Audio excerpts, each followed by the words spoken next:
Salut Internet, on se retrouve aujourd'hui avec un 7 minutes mythique, puisqu'il s'agit du 26e de la série des faits surprenants. Ça faisait longtemps, j'avais envie de vous faire une petite mise à jour des folies que l'on trouve dans le monde. C'est maintenant, c'est tout de suite, c'est parti! Avec Halloween qui approche, vous allez pouvoir louer un séjour de 2 nuits dans le marais de Shrek. C'est grâce à l'âne que vous pourrez déguster des clafoutis dans les Highlands d'Écosse. Les élus pourront profiter de leur soirée à la lumière des bougies à la cire d'oreille, manger des gaufres au sucre et utiliser des toilettes extérieures. Les réservations sont ouvertes sur Airbnb depuis 2 jours. Je vous conseille d'aller voir, on sait jamais, le marais est peut-être toujours disponible. Bon, et malheureusement, les photos que je vous montre depuis tout à l'heure ont l'air d'être digitales, mais ça nous donne une idée.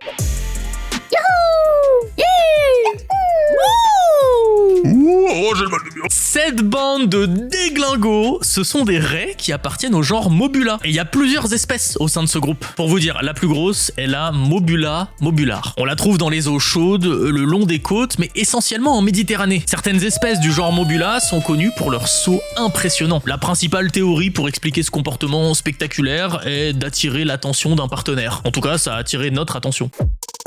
Nous sommes en 2023 de notre ère. Tous les États-Unis sont occupés par les Américains. Tout ? Non, une communauté d'irréductibles francophones résiste encore et toujours à l'envahisseur. Les Cajuns, ce sont les descendants des Acadiens, un peuple francophone qui vivait dans le nord-est de l'Amérique du Nord et qui a fui les persécutions de la couronne anglaise au XVIIIe siècle. Aujourd'hui encore, quelques personnes parlent ce patois de Louisiane, qui ressemble vachement aux Québécois. Je vais continuer les mêmes manières avec mon petite femme, je vais parler ma langue avec mes enfants. Malheureusement, cette population est sur le déclin à cause d'une campagne d'assimilation menée par la Louisiane en 1921 qui a notamment interdit l'apprentissage du français à l'école jusqu'en 1974.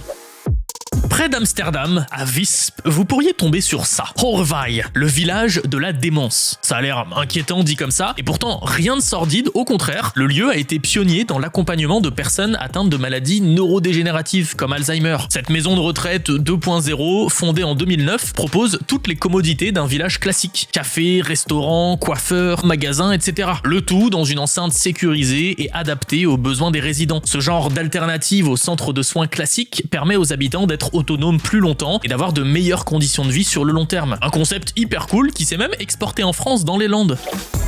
À l'origine, la Bank of America s'appelait la Bank of Italia. Elle a été fondée par Amadeo Giannini en 1904 à San Francisco. Son but était de créer une banque pour aider les populations issues de la classe ouvrière et notamment celles italo-américaines venant du quartier de North Beach. La Bank of Italy change de nom en 1930 afin d'officialiser la fusion entre elle et la Bank of America Los Angeles. Le premier film sur le Titanic, Saved from the Titanic, est sorti le 14 mai 1912, soit juste un mois pile après la catastrophe. Ah, c'était aussi frais que les icebergs. C'est Jules Brulatour qui a eu le bon goût d'adapter ça directos, avec dedans sa propre fiancée, Dorothy Gibson, dans le rôle de Miss Dorothy Gibson. Bah ouais, non mais quoi de mieux que de prendre une vraie victime du naufrage pour lui faire revivre la scène. À frisson garanti, malheureusement cette pépite du cinéma muet a disparu dans un incendie des studios Éclair en 1914.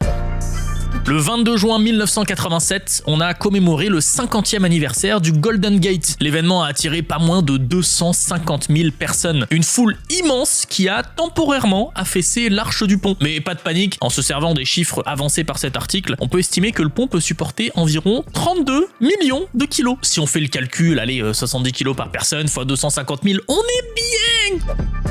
Élisabeth II avait un assouplisseur de chaussures royales, une personne chargée de porter et de faire le soulier à son pied, en gros de se taper des ampoules à sa place, afin que les chaussures soient bien souples et confortables quand la reine les enfilait. Il y a 2 ans, cet animal est apparu au Brésil. Le problème, c'est que personne ne savait d'où il venait ou ce qu'il était. Le personnel vétérinaire était incapable de dire s'il s'agissait d'un chien ou d'un renard. Les scientifiques se sont donc mobilisés pour effectuer des tests, dont les résultats sont parus cet été, et le verdict est sans appel. Il s'agit ni d'un chien ni d'un renard, mais des deux à la fois. Surnommé le Dachshund, c'est le premier hybride connu qui aboie et joue comme un chien, qui se déplace et mange des rongeurs comme un renard. La femelle Dachshund est malheureusement décédée, mais les scientifiques supposent qu'elle a pu se reproduire. Dans mon top des sports que je suis pas prêt de pratiquer, bon déjà il y a tous les sports, mais particulièrement le repassage de l'extrême. Vraiment tout est dans le nom. Il suffit de repasser des vêtements dans des lieux incongrus et dangereux, comme suspendu à un bus ou à un bateau, sous l'eau, sur une paroi, à l'envers, en chute libre, sur le toit d'une voiture, en ski. Bref, vous avez compris. Si le concept vous intéresse, sachez qu'il y a même des compétitions bien officielles. Le 17 septembre 1859, les journaux de San Francisco ont reçu la déclaration d'autoproclamation de Norton Ier, empereur des États-Unis et protecteur du Mexique. Joshua Norton, de son vrai nom, a ensuite régné pendant plus de 20 ans. Évidemment, rien d'officiel, mais l'homme qui se baladait en costume bleu avec un chapeau de castor et une plume de paon était si apprécié des San Franciscains qu'ils l'ont vraiment traité comme un roi. Publication de ses édits impériaux, honneur dans les restaurants ou encore reconnaissance de sa monnaie. À la mort de l'empereur sans le sou, les gens se sont même cotisés pour lui offrir des funérailles dignes de ce nom. Selon les archives, 30 000 personnes ont suivi le cortège ce jour-là. Ce que vous voyez, ce sont des scènes qui représentent les coutumes et les traditions de la ville de Oaxaca, au Mexique. Si elles vous paraissent étranges, c'est qu'elles sont faites en radis. Bienvenue à la Noche de los Rabanos, la nuit des radis. C'est un concours plutôt important dans la région qui a lieu chaque année. Cette tradition remonte au XVIIIe siècle, à l'approche de Noël, et pour attirer l'attention des clients sur le marché, les agriculteurs avaient pris l'habitude de sculpter des radis sur le thème de la naissance de Jésus. Et c'est à la fin du XIXe siècle que c'est officiellement devenu un concours. À la fin du 19e siècle, on trouvait un drôle de club à New York, le Ichthyophagous Club. Une fois par an, le rédacteur en chef du New York Times regroupait journalistes, écrivains, experts de la pêche et dirigeants d'industrie alimentaire pour un banquet quasiment 100% aquatique. Le but était de prouver que tout ce qui se trouve dans l'eau est bon. Parmi les étrangetés les plus bizarres servies, il y a eu de la soupe d'étoiles de mer, du steak de dauphin et d'alligator, des suprêmes de requin ou encore des croquettes de limule. Des banquets qui, selon cet article publié en 1881, aurait popularisé la consommation de produits issus de la mer ou de l'océan, et notamment la raie. Non, mais qu'est-ce qu'il raconte lui? Incroyable! Vite, fuyez! Bienvenue à San Pedro, en Bolivie. Une ville comme toutes les autres, épiceries, restaurants, marchands ambulants, dentistes, petite piscine de quartier, terrain de volley-ball, appartement à vendre, à ceci près qu'il s'agit d'une celda. Et que celda en espagnol, ça veut dire cellule. Oui, parce que San Pedro est en fait une prison. Et pendant ce temps-là, de l'autre côté de l'océan Pacifique, il y a la prison de Cebu, aux Philippines, qui possède un collectif de détenus danseurs, connus sur internet pour leur chorégraphie et leur pas de danse synchronisé. Vous avez la liste de toutes leurs représentations sur Wikipédia si jamais ça vous intéresse.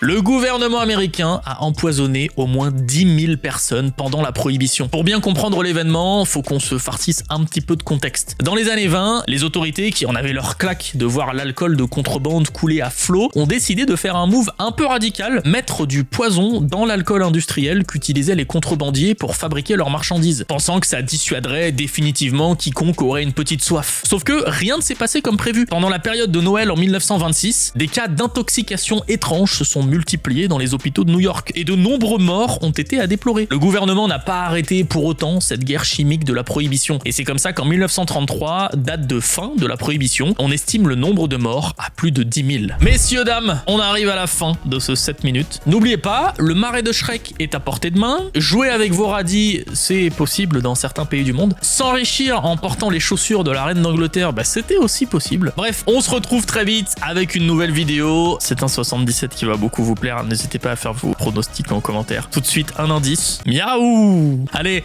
à très vite internet!